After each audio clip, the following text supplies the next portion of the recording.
오늘 우리에게 주신 하나님의 말씀은 창세기 2장 18절 말씀입니다.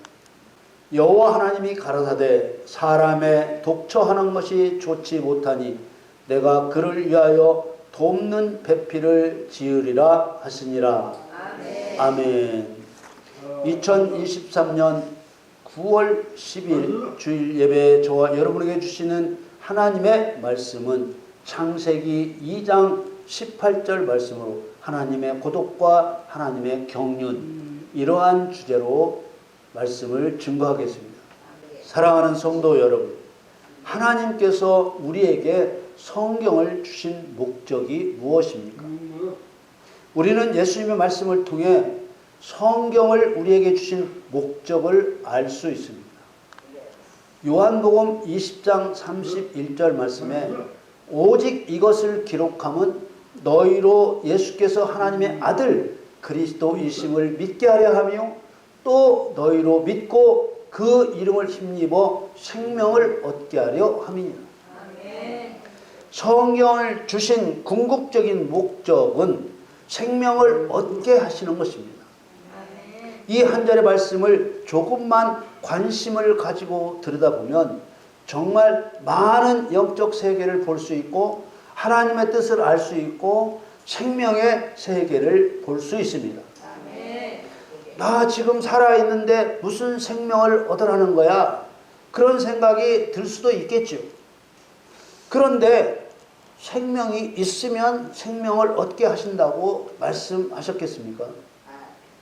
물론 예수님께서 얻게 하시려는 생명은 육신의 생명이 아니라 영원한 생명입니다. 사람에게는 육신의 생명과 영적인 생명이 있습니다. 육신의 생명은 이 세상에서 육신을 입고 있는 동안만 살아있는 시한부 생명입니다. 그러나 영적인 생명은 소멸되지 않습니다. 이 소멸되지 않는 영적인 생명은 하나님이 정하신 마지막 때에 예수님의 판단, 곧 심판을 받게 됩니다. 육신으로 사는 동안 하나님 아버지의 뜻대로 행한 사람은 영원한 천국에 들이시고 하나님 아버지의 뜻대로 행하지 않은 사람은 영원한 지옥으로 보냅니다. 개인적인 죽음이나 세상의 종말에 만나게 되는 마지막 때의 갈림길에서 천국에 들어가는 것을 영원한 생명을 얻었다고 말하고 지옥에 들어가는 것을 영원한 형벌에 처해졌다고 말하는 것입니다. 그래서 모든 사람에게는 생명의 부활과 심판의 부활이 있습니다. 요한복음 5장 29절 말씀에 선한 일을 행한 자는 생명의 부활로 악한 일을 행한 자는 심판의 부활로 나오리라. 아멘. 로마서 2장에 보면 영원한 생명과 영원한 형벌을 이해할 수 있는 말씀이 나옵니다. 로마서 2장 7절 8절 말씀에 참고 선을 행하여 영광과 존귀와 썩지 아니함을 구하는 자에게는 영생으로 하시고 오직 당을 지어 진리를 쫓지 아니하고 불의를 쫓는 자에게는 노와 분으로 하시리라. 우리가 우리의 바른 신앙을 위해 꼭 기억해야 될 것은 영원한 생명이라는 어떤 특별한 생명이 따로 있다는 뜻이 아니라 천국에 들이시는 것을 영원한 생명이라 하시고 지옥에 떨어지는 것을 영원한 형벌 또는 영원한 사망이라 한다는 것입니다. 이것을 분명히 알아야만 하나님이 원하시는 행동 중심의 신앙생활을 할 수 있습니다. 믿음은 순종하는 것이며 아버지의 뜻대로 행동하는 것입니다. 예수님께서는 영생하도록 있는 양식을 위해 행동하라 하셨습니다. 요한복음 6장 27절에 썩는 양식을 위하여 일하지 말고 영생하도록 있는 양식을 위하여 하라. 이 양식은 인자가 너희에게 주리니 인자는 아버지 하나님의 인치신 자니라. 썩는 양식을 위해 일하는 것은 자기 자신을 위해 사는 것입니다. 영생의 양식을 위해 일하는 것은 예수님을 따라 하나님을 위해 사는 것입니다. 다시 앞에서 본 요한복음 20장 31절 말씀을 보겠습니다. 오직 이것을 기록함은 너희로 예수께서 하나님의 아들 그리스도이심을 믿게 하려 하며 또 너희로 믿고 그 이름을 힘입어 생명을 얻게 하려 함이니라. 우리는 영생을 얻기 위해 예수님을 하나님의 아들 그리스도로 믿어야 합니다. 예수님은 자신을 하나님이라 하셨고 예수님 자신을 하나님의 아들 그리스도로 믿어야 생명을 얻는다고 하신 것입니다. 우리는 이 말씀에 매우 조심해야 합니다. 왜냐하면 하나님을 두 분으로 생각하기 쉽기 때문입니다. 나와 아버지는 하나라고 하신 예수님의 증거대로 예수님은 하나님, 하나님은 곧 예수님입니다. 먼저 예수라는 이름에 대해 말씀드립니다. 여호와도 하나님의 이름이고 예수도 하나님의 이름, 아버지의 이름입니다. 많은 사람들이 예수는 아들의 이름인 줄 오해하는데 나는 내 아버지의 이름으로 왔다. 요한복음 5장 43절에 이렇게 말씀하셨고 내가 내 아버지의 이름으로 행하는 일들이 나를 증거하는 것이라고 요한복음 10장 25절에 말씀하셨습니다. 성경에 여호와 하나님과 예수님을 다른 분처럼 표현하고 있어도 언제나 한 분 하나님이십니다. 예수라는 이름은 자기 백성을 저희 주에서 구원할 자라는 따뜻한 이름입니다. 그러나 여호와라는 이름은 나는 스스로 있는 자라는 매우 엄중한 이름입니다. 그런 엄중한 여호와 하나님께서 백성들을 자기 주에서 구원하려고 피조물처럼 육신을 입고 오셨다는 것을 나타내고 있는 이름이 예수입니다. 여호와 하나님께서 예수라는 이름으로 오신 것이지. 그리고 하나님의 아들은 사람처럼 출산한 자식을 말하는 것이 아니고 아버지 하나님의 말씀하신 계획을 그대로 이루는 분이라는 뜻으로 쓰는 칭호입니다.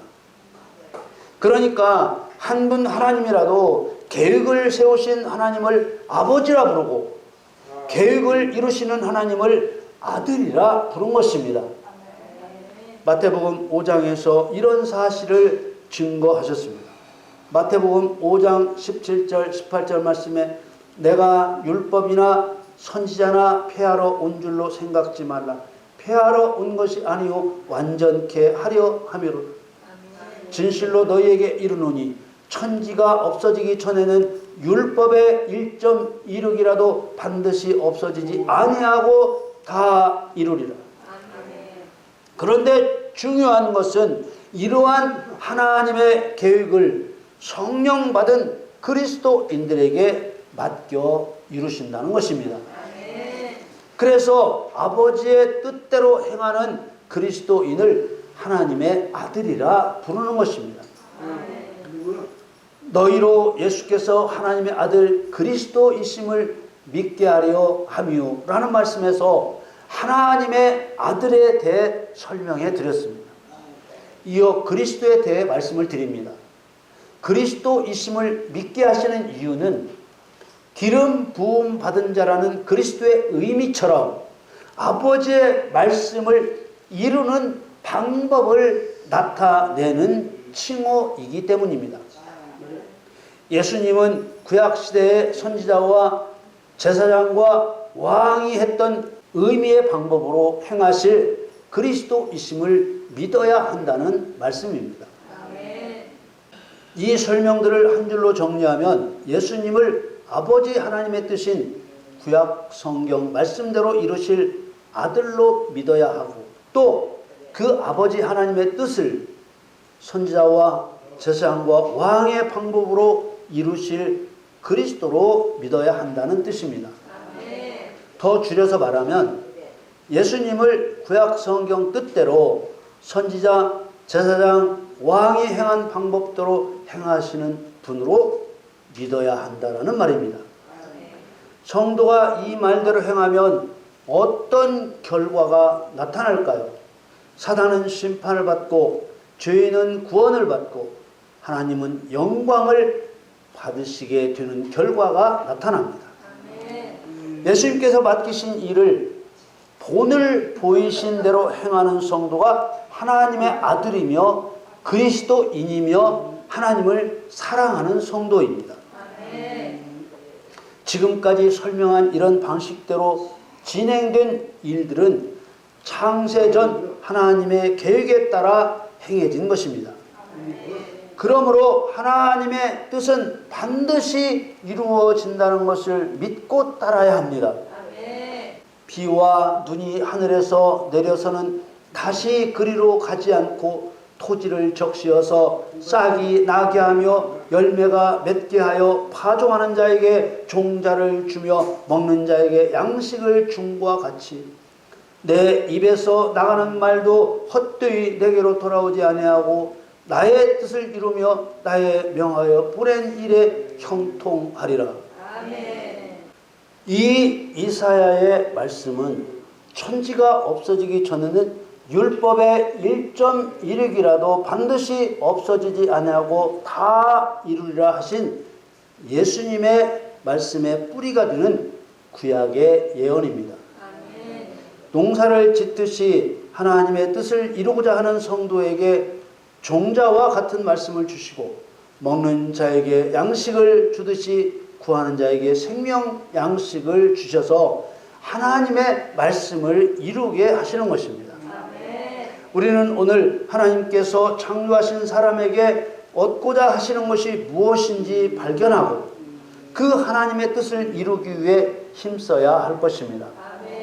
성경을 가르치는 대부분의 사람들은 사람들에게 성경을 가르칠 때 성경 이야기의 출발점을 천지 창조와 에덴 동산의 아담과 하와로부터 시작합니다. 일반적인 스토리 대부분 하나님의 형상대로 지음받은 인간들은 에덴이라는 낙원에서 하나님의 은혜를 누리며 살도록 허락받았다고 말합니다. 그런데 사람이 하나님의 명령을 어기고 선악과를 먹는 바람에 하나님과의 관계가 깨지고 죽음에 떨어져 하나님의 영광에 이르지 못하게 되었다고 말합니다. 그리고 이어서 하는 말이 예수 그리스도를 통한 구원 이야기입니다. 하나님의 명령을 어겨 사망에 떨어졌지만 하나님의 긍휼과 사랑으로 독생자 예수를 보내 십자가에서 죽게 하여 그를 믿는 자마다 구원을 받아 천국에 들어가게 하셨다고 말하는 것입니다. 이렇게 성경 이야기를 시작하면 창세전에 세우신 하나님의 경륜은 온데간데 없어지고 맙니다. 그래서 성경 이야기는 천지창조와 에덴 동산에서부터 시작하면 안 되는 것이죠.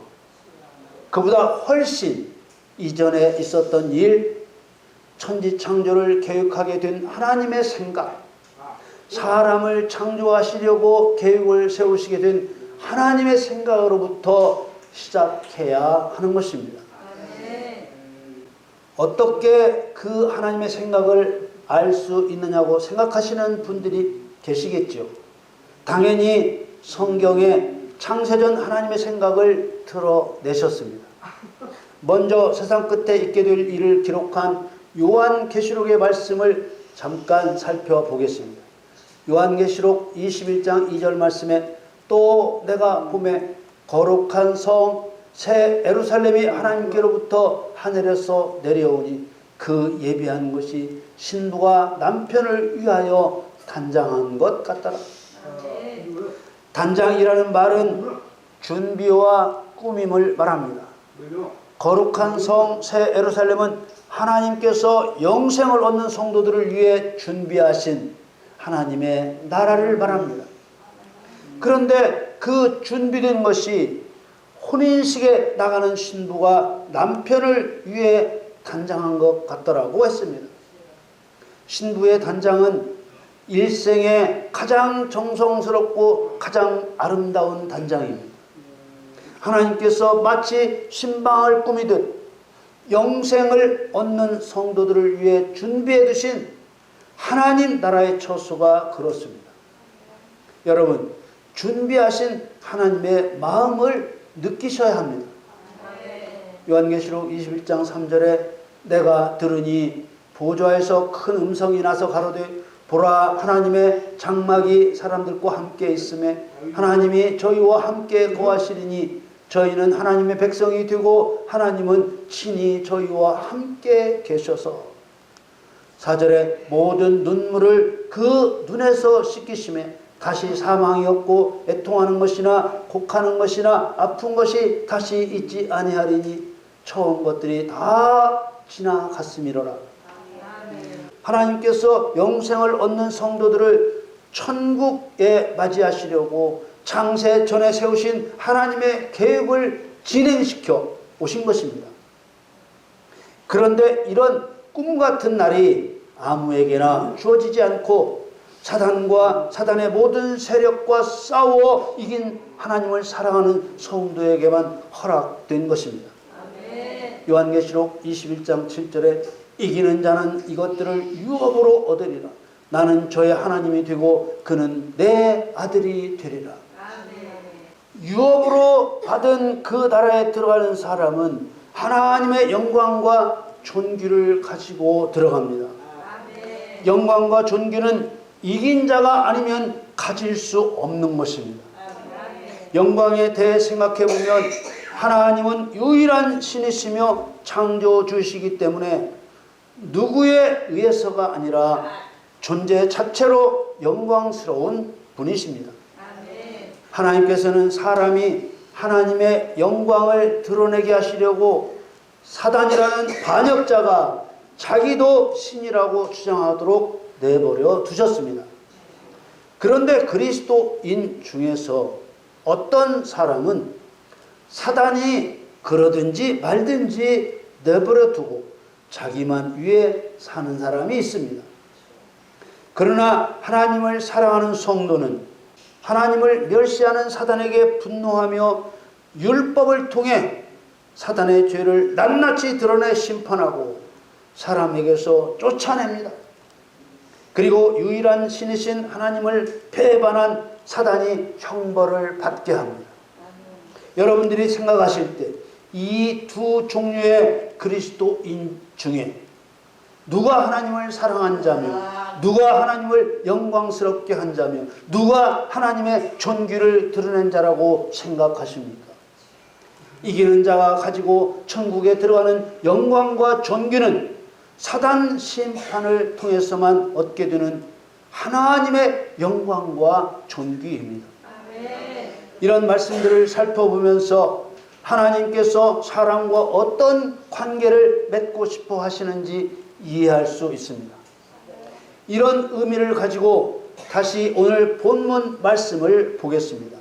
창세기 2장 18절 말씀에 여호와 하나님이 가라사대 사람의 독처하는 것이 좋지 못하니 내가 그를 위하여 돕는 배필을 지으리라 하시니라.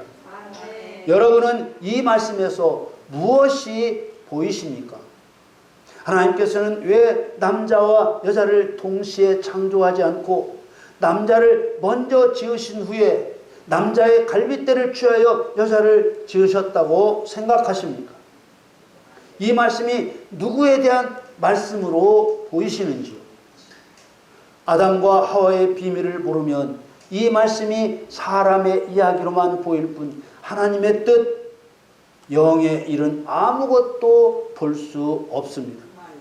사람의 이야기로 보게 되면 하나님은 처음부터 남자와 여자를 창조하실 일이지 왜 땜빵하듯이 나중에야 여자를 창조하셨을까? 이런 풀리지 않는 의문에 휩싸여 사람의 생각대로 각각 다른 말을 하겠죠. 아담과 하와를 동시에 만들지 않으신 것은 무지한 자들의 말처럼 하나님의 실수도 아니고 깜빡하신 것도 아닙니다. 이는 오로지 그리스도와 교회를 나타내고자 하신 것입니다. 마음의 눈을 열어 그리스도와 교회에 대한 에베소서의 증거를 보시기 바랍니다. 에베소서 5장 29절에서 32절 말씀을 계속해서 읽겠습니다.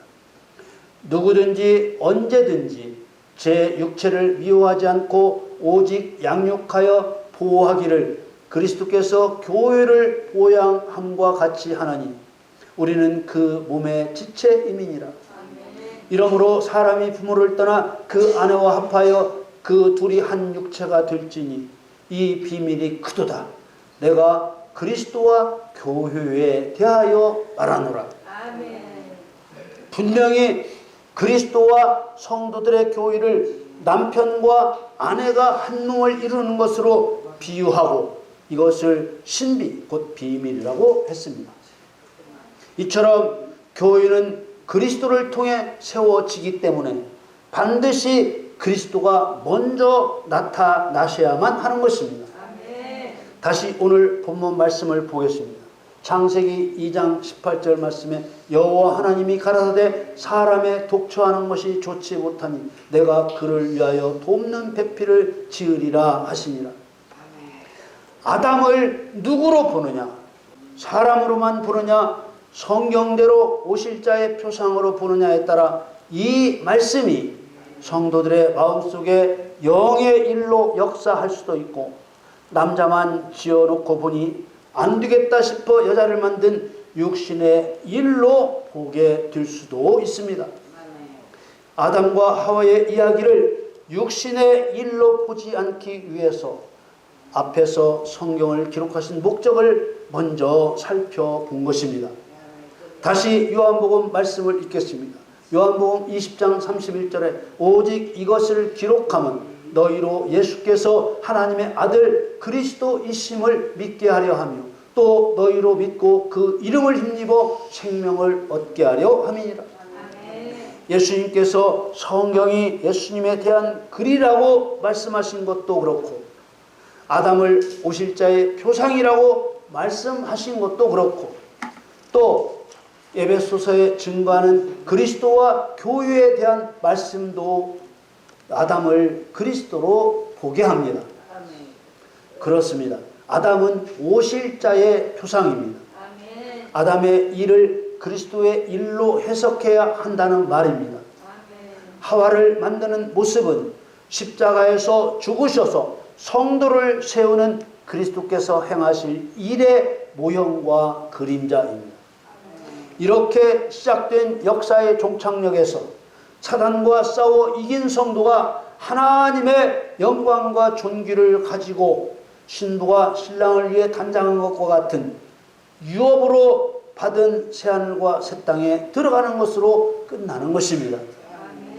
그렇다면 창세 전부터 세상 끝날까지 하나님께서 오랜 시간과 힘을 들여 이루시는 일이 무엇입니까? 사단과 싸워 이겨 하나님의 영광과 존귀를 가진 하나님을 사랑하는 자를 얻는 것입니다. 그렇지요. 이거 얻으시려고 긴 세월 역사의 수레바퀴를 돌리신 것입니다. 그렇다면 이런 결론을 미리 내시고 세상을 통치해 가시는 하나님을 이해하려면 성경 이야기의 시작을 어디서부터 하는 게 옳겠습니까? 바로 하나님의 사랑 만들기에서 출발해야 합니다. 하나님은 아무것도 부족한 것이 없으신 스스로 자존하시는 분입니다. 그러나 그런 하나님이시지만 혼자 고독하게 계시지 않으려고 계획을 세우신 것입니다. 그래서 창세전 하나님의 경륜은 하나님의 고독에서 출발한 것입니다. 하나님이 무슨 고독하신 분이냐고 말하고 싶더라도 말하지 마십시오. 왜냐하면 하나님 스스로 독처하는 것이 좋지 않다고 하셨고 돕는 배필을 만들듯이 영원히 함께 살아갈 사람을 맞이하시기 위해 역사의 수레바퀴를 돌리셨기 때문입니다. 스스로 고독하기 싫다는데 사람이 그것을 부정해서는 안 됩니다. 아담을 사람으로 보지 말고 오실자의 표상, 곧 하나님의 본체의 형상이신 하나님의 모형으로 보아야 성경을 바르게 풀어나갈 수 있습니다. 성경은 하나님의 사랑 만들기에 대한 하나님의 경륜입니다.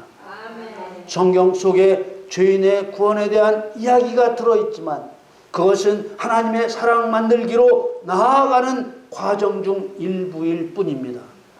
성경을 구원론으로 보는 자세에서 새처럼 높이 올라 성경 전체를 바라보면 성경을 구원론으로만 보는 것이 얼마나 미흡한 것인지 보게 될 것입니다.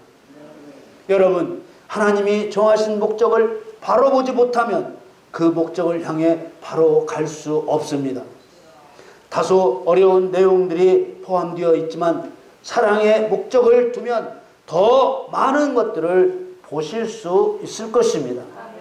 여러분, 아비나 어미를 나보다 더 사랑하는 자는 내게 합당치 아니하고 아들이나 딸을 나보다 더 사랑하는 자도 내게 합당치 않다고 하신 예수님의 말씀이 어떻게 들려오시는지요. 또 나를 사랑하고 내 계명을 지키는 자에게는 천대까지 은혜를 베푼다고 하신 이 말씀은 어떻게 보이시는지요. 하나님의 고독과 하나님의 경륜, 오늘의 이 주제를 가슴에 두시기를 바랍니다. 하나님의 고독은 하나님의 경륜을 만들었고 하나님의 경륜은 하나님의 사랑을 이룹니다. 하나님을 사랑하는 여러분 되시기를 예수님의 이름으로 축원합니다.